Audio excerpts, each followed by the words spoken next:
So climate change convention includes three important things: United Nations Framework Convention on Climate Change, Kyoto Protocol, and Copenhagen Accords.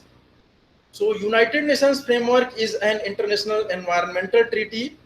Its objective is to stabilize greenhouse gas concentrations in the atmosphere at a level that would be prevent dangerous anthropogenic interference with the climate system.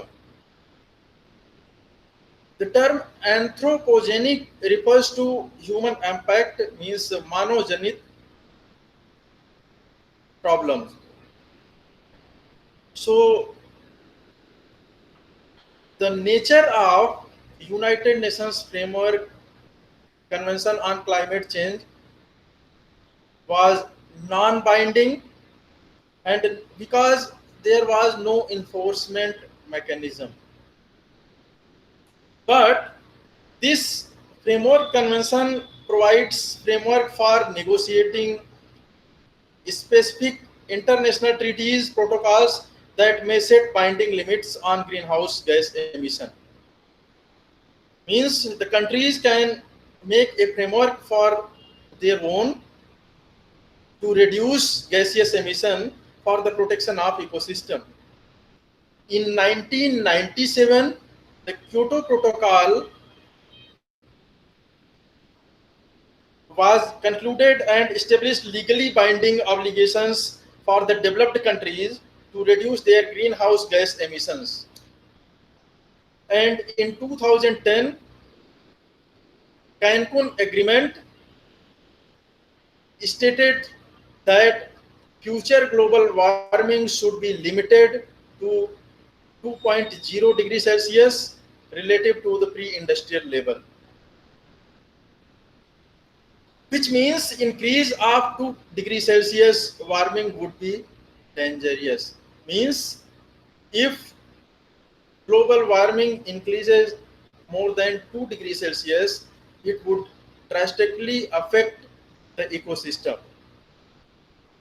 Those, the signatory nations to establish national greenhouse inventories of greenhouse gas emission and removal, which were used to create 1990 benchmark level for accession of Annex 1 countries of the Kyoto Protocol for commitment of these countries to greenhouse gas reduction. Article 2 of the Framework Convention provides that uh, ecosystem, economic development, and food production cannot be threatened by gaseous emission. And Article 3 provides common but differentiated responsibility of the developing countries, including USA, Canada, European Union, Australia, which are pre-industrialized in global warming. So they have to reduce gas emission minimum 2 degrees Celsius. And least developed countries, that is developing countries, have also responsibility, but they were given less responsibility to reduce gaseous emission. Article 4 of the convention provides all parties make general commitment to address climate change. As I told earlier, also Annex 1 country were made of 43 parties of European Union, that is Soviet,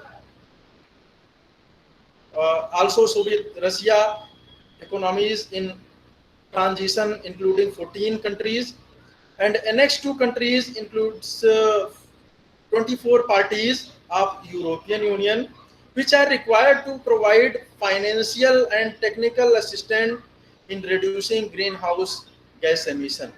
And least developed countries includes 49 parties, which are given special status in view of their limited capacity to adapt to the effect of to the climate change.